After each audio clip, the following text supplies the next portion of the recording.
adorarmos, glorificarmos, bendizermos o nome do Senhor, porque nós entendemos e sabemos, como acabamos de louvar com o nosso louvor, que o Senhor cuida de nós, Ele tem cuidado de cada um de nós, e esse é o motivo de nós estarmos nessa noite, reunidos aqui, amados, em espírito, nos mais diversos lugares e bairros da nossa cidade. Alguns irmãos nossos até de outros estados, de outras cidades, como a Sandra, que eu acabei de ver aqui, que está conectada conosco lá no estado de Goiás. Deus abençoe a sua vida, Sandra, que por um tempo com a sua família congregou aqui na nossa igreja de Dobrada. Deus abençoe a sua vida, minha querida. Deus abençoe a sua casa, a sua família. Então, eu espero que todos estejam muito bem. Se você não está muito bem, pastor, eu não estou muito bem, fique conosco até o final dessa transmissão. No final estaremos orando ao Senhor juntos, e eu tenho a plena certeza e convicção, como diz a palavra do Senhor, que é ligado na terra, é ligado no céu. O Senhor estará agindo em sua vida, agindo em seu coração, agindo em seu favor, mudando a situação que você se encontra, porque Ele tem cuidado de nós. Amado, se você ainda não se inscreveu no meu canal no YouTube, se inscreva, por favor. Aí acione a notificação para que quando um vídeo for postado, você seja avisado. Também faça aí, dê um like, tá? Dê um like na transmissão. Interaja escrevendo uma mensagem com os nossos queridos irmãos. Vamos glorificar ao Senhor Jesus juntos. Eu quero nessa noite maravilhosa estar fazendo a leitura de um salmo para nós estarmos refletindo. Um salmo, e o salmo de número 13. O salmo de número 13. Salmo de número 13.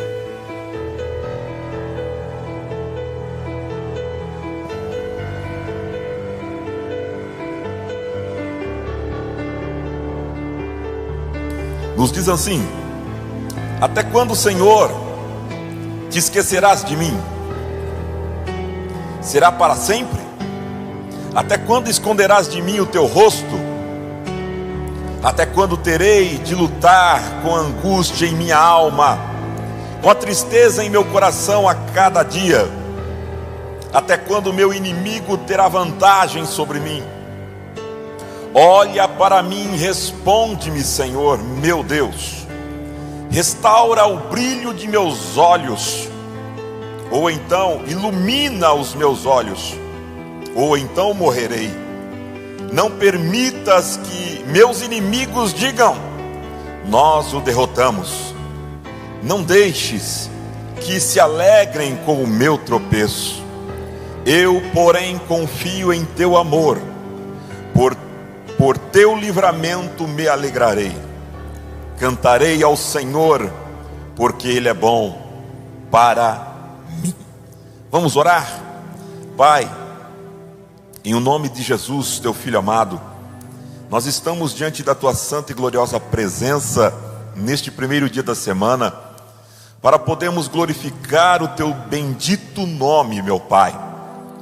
E nós estamos reunidos aqui nesta noite em espírito, meu Pai, juntamente com toda a nossa comunidade, os nossos irmãos, para estarmos te louvando. O Senhor tem, ó meu Pai, falado conosco através desses louvores, que o Senhor tem cuidado de nós. E nós estamos agora, Senhor, diante da tua mesa, para refletirmos em tua palavra. Eu sei, Senhor, que cada um de nós tivemos, ó Deus, uma semana diferente um dos outros. E essa pessoa que está juntamente comigo neste culto de celebração, teve a sua semana, teve os seus embates, teve as suas dificuldades, teve as suas alegrias, as suas tristezas, Senhor. E o Senhor sabe o que cada um precisa nesta noite. Por isso, ó Espírito Santo, que o Senhor traga aos nossos corações nessa noite uma palavra de acordo com as nossas necessidades, com aquilo que o Senhor quer que nós venhamos a ouvir. Não, Senhor, aquilo que nós queremos ouvir, mas aquilo que nós precisamos sim ouvir da parte do Senhor para as nossas vidas, ó Pai. No nome de Jesus eu oro e te agradeço, porque sei que até o final dessa transmissão, Pai, essa pessoa, Senhor, ouvirá a tua voz, ouvirá o teu Espírito Santo falando com ela de forma especial, porque o Senhor tem algo especial para cada um de nós. Amém, amém. Amados, eu quero que você pense comigo nesta noite o seguinte: Pode até parecer, mas Deus nunca atrasa. Pode até parecer, mas Deus nunca atrasa.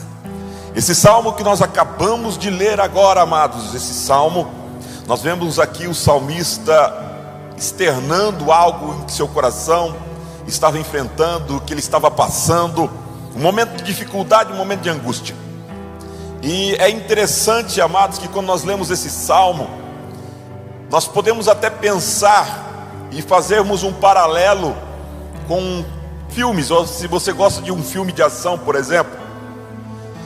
Geralmente num filme de ação, o enredo que acontece, que desenrola, sempre é o mesmo. O mocinho está vivendo uma vida normal, de repente se instaura uma crise, ele se apresenta, então ele começa a combater contra aquela crise.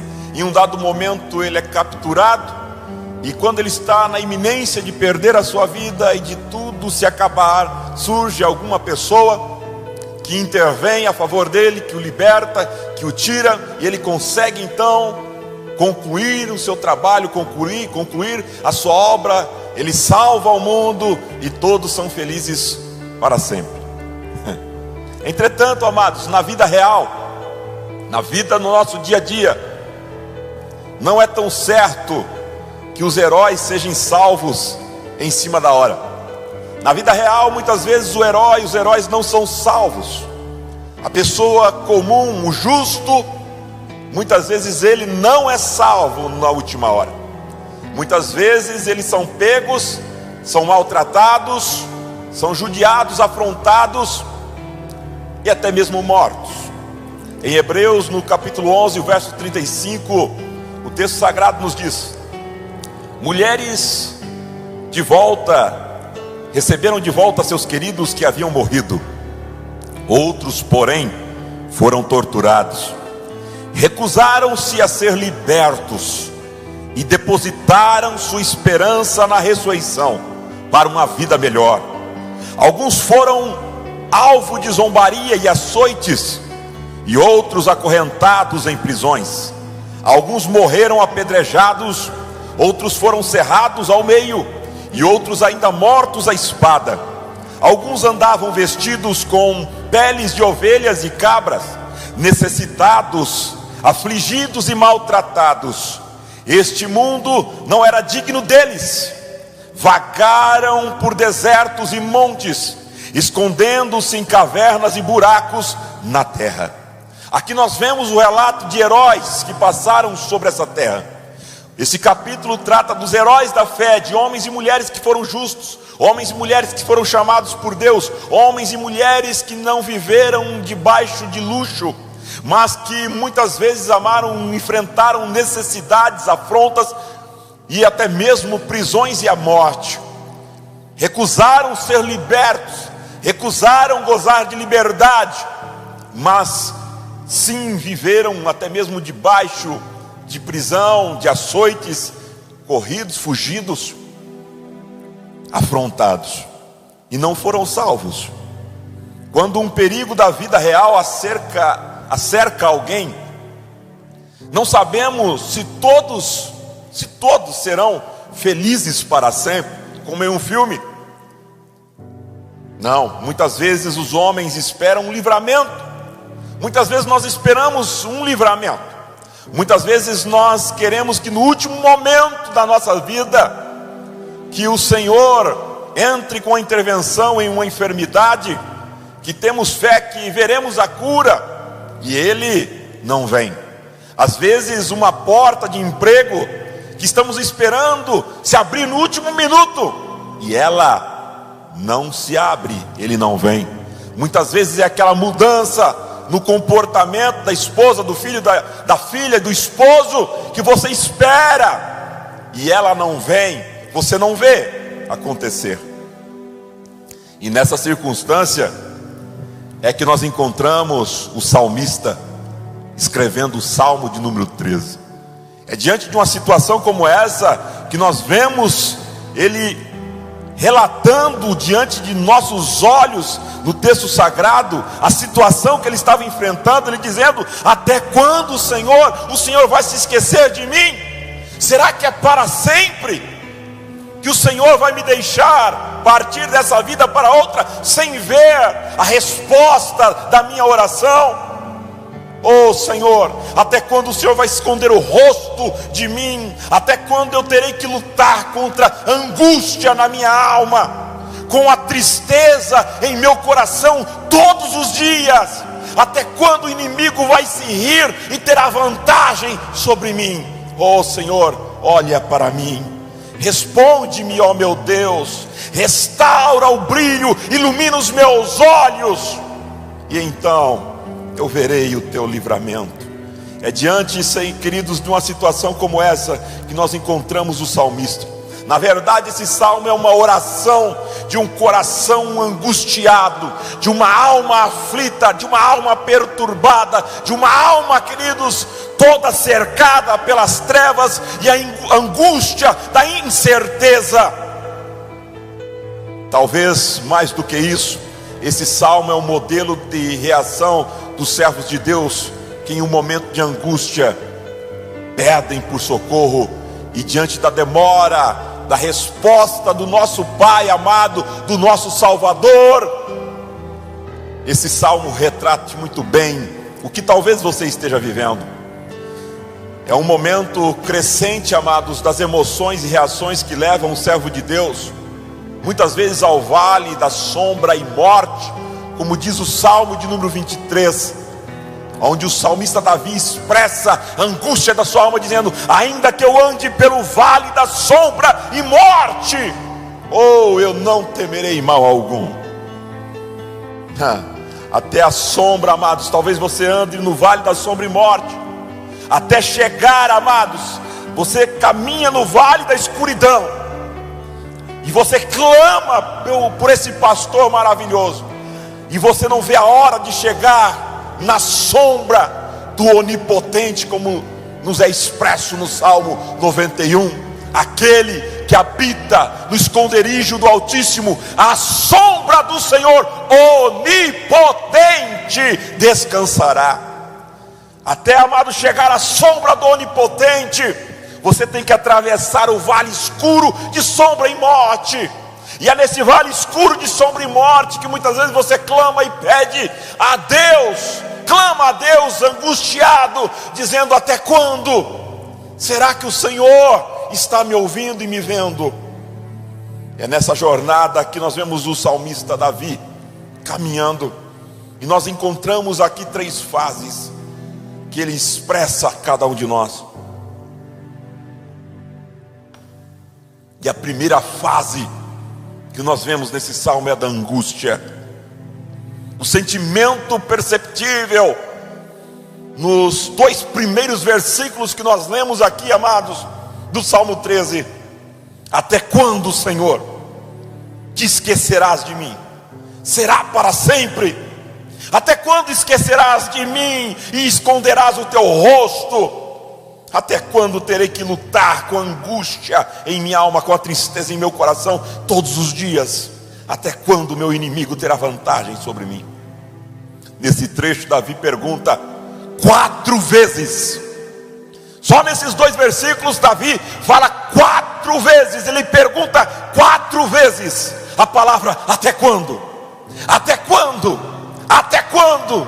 Até quando? Até quando, Senhor? Nós vemos a urgência do grito da alma do salmista, clamando, querido, soluçando e muitas vezes angustiado, dizendo: até quando? Trata-se de uma pergunta feita por alguém que parece, amados, ter chegado no seu limite, no mais profundo do poço. Ele agoniza, ele grita, e ele aguentou o quanto ele podia, ele suportou o quanto ele podia, mas agora sem forças, ele chega diante do Senhor, e angustiado, ele abre os seus lábios, e em vez de sair um louvor de alegria, um louvor, amados, de felicidade, nós vemos ele iniciar esse louvor com tristeza e angústia. Essas palavras refletem o desespero da alma do salmista. Ele olha para Deus e pergunta: até quando, Senhor? Davi pergunta: até quando, até quando?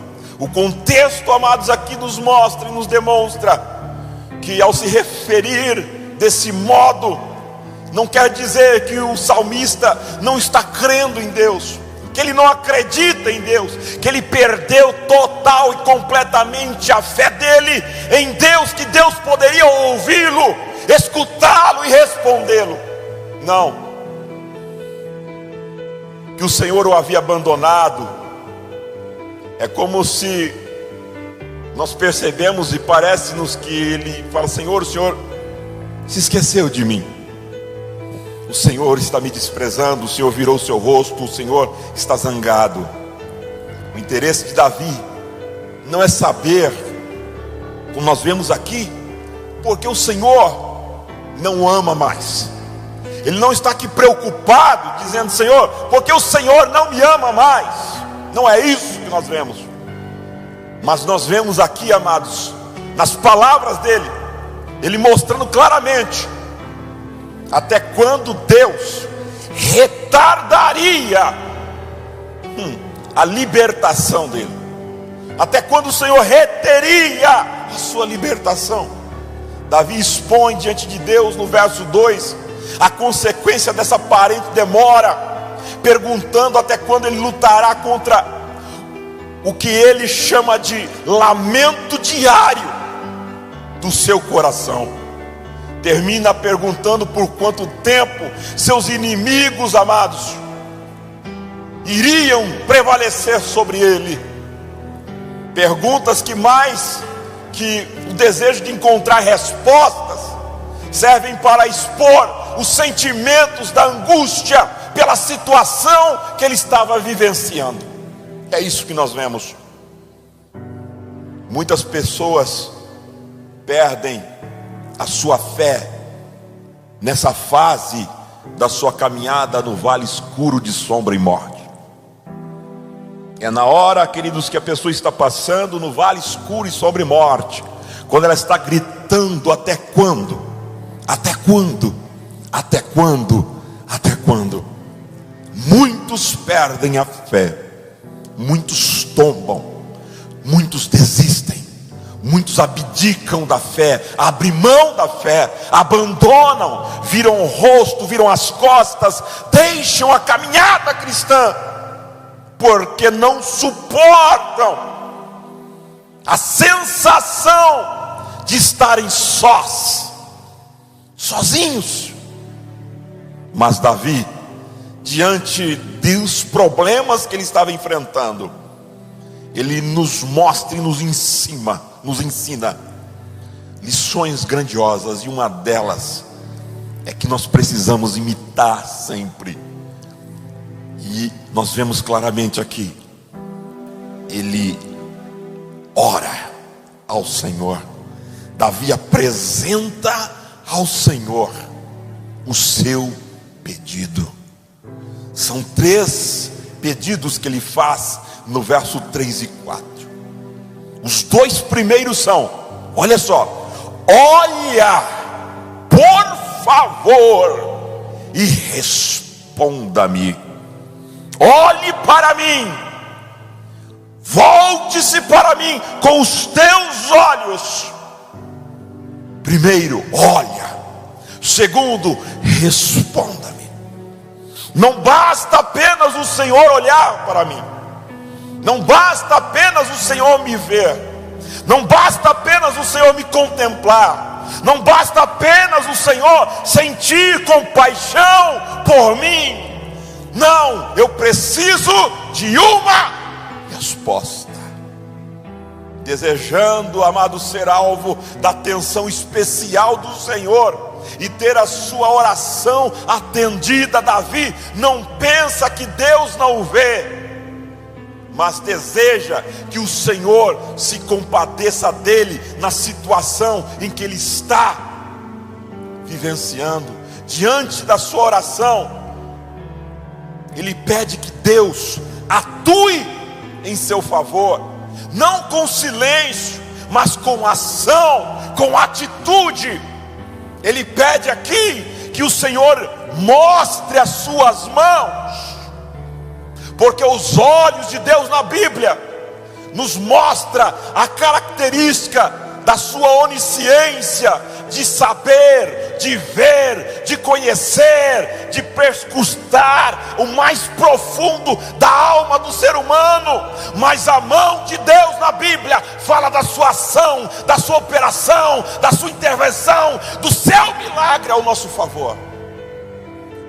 E ele pede, não que o Senhor apenas o contemple, mas ele pede a mão de Deus. Ele pede: Senhor, eu quero ver a tua mão. Eu não quero ver os teus olhos agora, eu quero ver a mão do Senhor agindo em meu favor. Talvez você esteja dessa forma, insistindo em oração, com Deus pedindo-lhe a sua atenção diante de um problema que você está enfrentando. Talvez você passou por essa semana com dificuldades na sua casa, dificuldades com o filho, dificuldades com a esposa, dificuldades com o trabalho, dificuldades com a saúde, dificuldades sentimentais, dificuldades espirituais, com muitas e muitas dificuldades, e você está clamando e pedindo: Senhor, eu quero ver a tua mão, eu preciso ver a tua mão agindo na minha vida.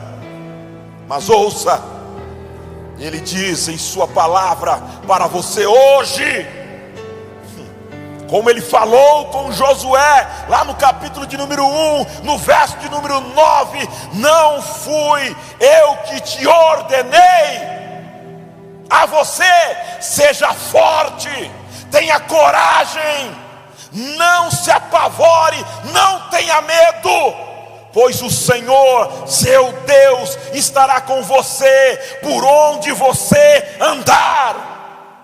Aleluia, o Senhor está contigo. Deus fala a você nessa noite, Romanos 8, 38, pois estou convencido de que nem a morte, nem a vida, nem os anjos, nem demônios, nem o presente, nem o futuro, nem quaisquer poderes, nem altura, nem profundidade, nem qualquer outra coisa na criação será capaz de nos separar do amor de Deus que está em Cristo Jesus, nosso Senhor. Nada é capaz de nos separar, de nos desligar do amor de Deus em Cristo Jesus. Oh, querido, você pode estar até se sentindo sozinho, você pode até estar se sentindo abandonado, você pode até estar sentindo-se um pouco confuso, sem esperança, mas ouça, Deus nunca se atrasa para, queridos, nos livrar. Deus nunca se atrasa. Davi pede que Deus traga luz sobre ele. No verso 3 e 4, ele diz: traga luz sobre mim, por favor. Trata-se de um pedido de solução, amados, para as trevas em que ele se encontrava. Um clamor, ele pede aqui pela atuação de Deus, que Deus o livre daquilo que estava oprimindo a sua alma.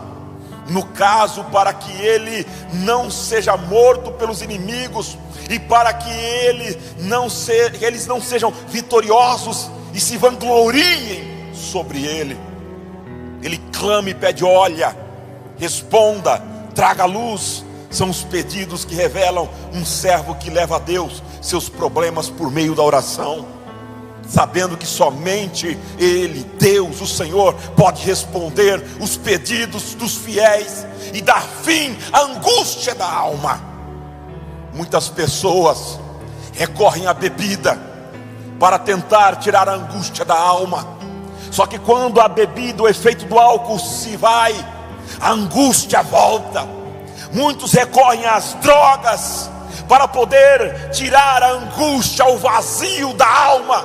Quando o efeito da droga passa, a angústia vem maior. Muitas pessoas recorrem às baladas, muitos recorrem, amados, às amizades, muitos recorrem, amados, às noitadas, para remover e tirar a angústia da alma. Mas quando ele está sozinho no seu quarto com o travesseiro, só a angústia vem e bate de forma forte novamente na sua alma, no seu espírito, e a pessoa se sente amargurada, com um peso, uma opressão, algo apertando o peito, a angústia, a tristeza e o medo que assola.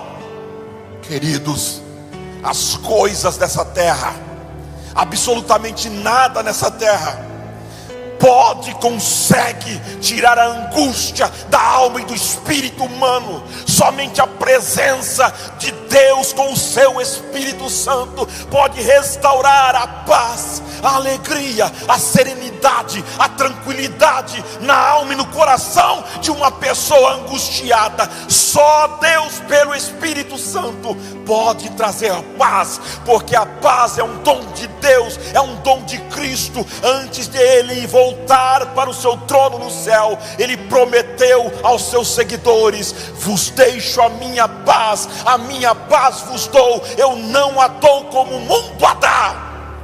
Então, se você quer ter paz na sua alma, esteja em Cristo, entre pela porta que é Cristo, entre pela luz que é Cristo. E aqui nós vemos o salmista dizendo no verso 3: olha para mim, responde-me, Senhor meu Deus, ilumina os meus olhos, do contrário dormirei o sono da morte. Ilumina os meus olhos. A palavra luz em hebraico, barar, significa esclarecer, iluminar, examinar. Ele pede que Deus se manifeste, porque quando isso acontecer, o salmista sabia que ele ia entender o porquê tudo estava acontecendo em sua vida. Porque iluminar, a palavra luz é iluminar, esclarecer, significa, queridos, abrir a mente para compreender algo que está acontecendo. Aqui ele diz: por favor, eu estou em trevas. A palavra trevas significa ignorância. Eu não sei o que está acontecendo, só sinto a angústia, a opressão, mas não estou vendo com clareza o motivo, o porquê, a causa, Senhor, de tudo isso, onde isso vai dar. E por isso ele entra em desespero, clamando ao Senhor que traga luz ao seu entendimento. Porque se ele pudesse ver o que estava acontecendo no mundo espiritual, como Deus estava se movimentando, isso acalmaria o seu coração. Amados, ouça, por mais que pareça que em sua vida tudo está errado, de ponta cabeça, se você for fiel a Deus e viver os seus princípios, nada estará parado em seu retorno, em seu entorno. Nada estará parado em seu entorno. Tudo em seu entorno estará em movimento. Nós vemos isso na vida e na passagem bíblica com Eliseu, quando ele é cercado por exércitos assírios. O seu fiel discípulo Geazi só via o problema, só via a angústia, só via a prisão, só via os problemas. O profeta deitado somente fez uma oração: Senhor, abra ali os olhos. E quando ele teve os olhos do entendimento aberto, Geazi viu, contemplou, presenciou os exércitos de Deus ao redor deles, que era maior do que o exército inimigo. Quando nós vemos claramente no livro do profeta Daniel também, uma passagem, amados, que nos fala e nos mostra sobre isso, Daniel capítulo 10, ouça só. E o anjo prosseguiu me exortando: não temas, caro Daniel, porque as tuas palavras foram ouvidas. Sim, foram ouvidas, desde o primeiro dia em que aplicastes humildemente o teu coração, a fim de buscar entendimento, a fim de que o seu entendimento fosse aberto, iluminado para compreender diante do teu Deus. Olha só, desde o momento que você tentou buscar entendimento, luz diante do teu Deus, as suas orações foram ouvidas. e eu vim em resposta ao teu clamor. Mas o príncipe do rei da Pérsia me resistiu durante 21 dias.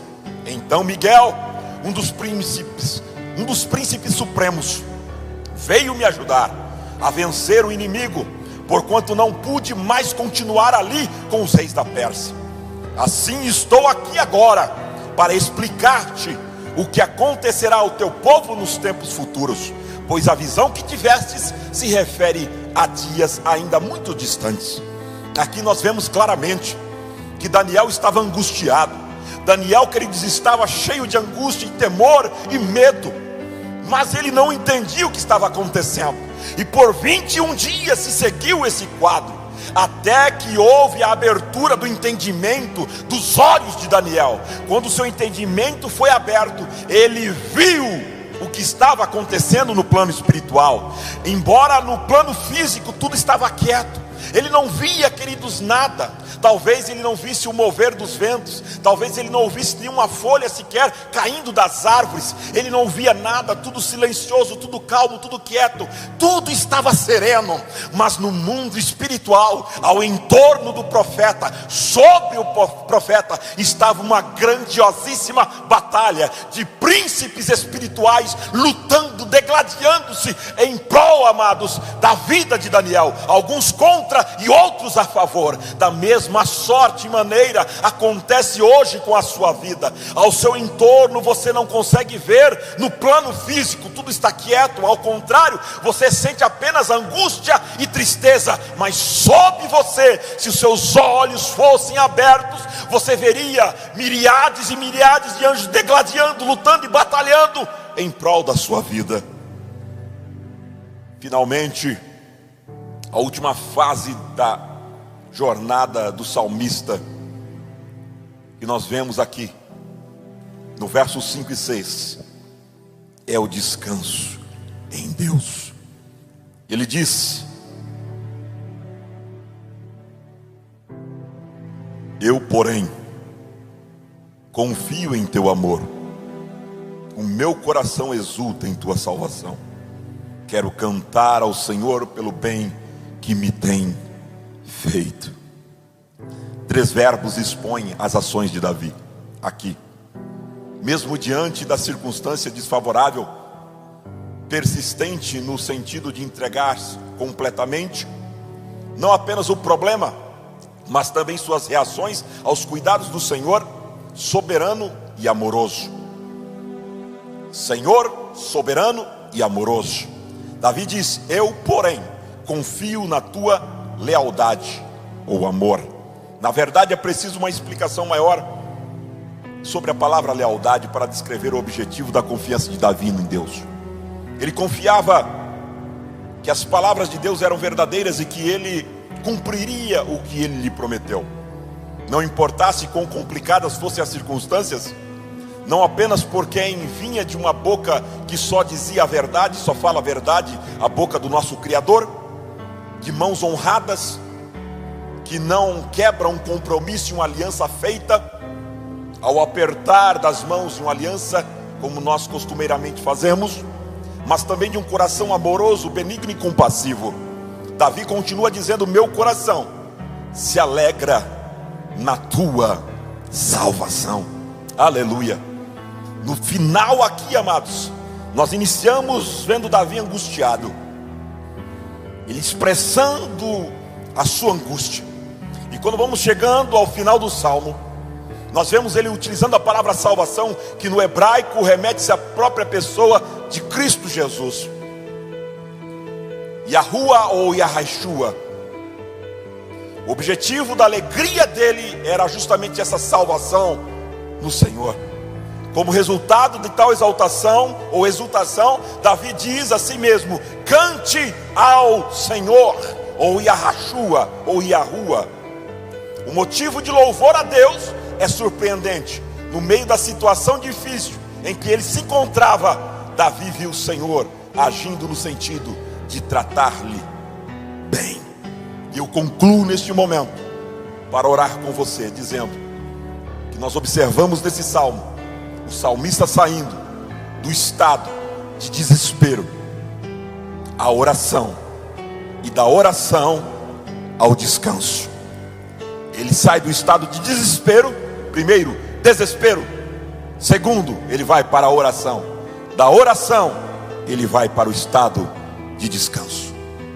O que no primeiro momento parece uma situação desesperadora, sem solução, se converte em um cântico de agradecimento e ações de graça.